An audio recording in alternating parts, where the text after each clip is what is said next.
Hey guys, welcome to Dev Tuition. The purpose of this series is to unlock the secrets of object-oriented PHP. With these secrets, programmers can improve their skills and benefits of being able to program, which means separating the code of an application into much smaller and easier. It makes the code more flexible, as well as easier to change, update, debug, and develop. It also saves huge amounts of time, so that programmers can change the code of an application simply by working on the specific, relevant sections, instead of looking at the whole thing. Adding, removing, or changing functions is therefore quicker. Developers can use tried and tested functions written elsewhere, and they can put them into the code without heavy adaptation.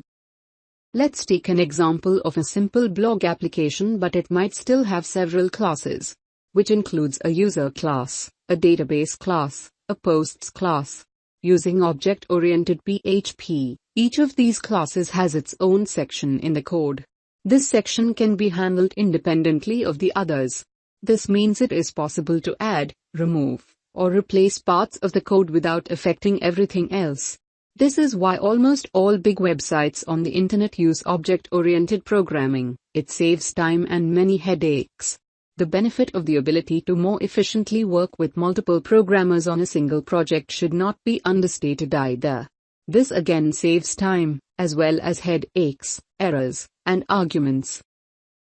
Before starting, let me tell you that this series covers the fundamentals of programming in object-oriented PHP, which applies to everything, including classes, objects, methods, and properties.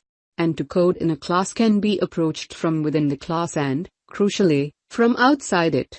For example, creating classes, adding properties to a class, and creating objects from that class, protecting code inside classes from the outside, object inheritance, and how it reduces repetition, therefore saving time, abstracting classes and methods so that code is organized better, constructing applications using interfaces and polymorphism, integrating code from other sources and libraries, with the help of namespaces, dependency injection, and more.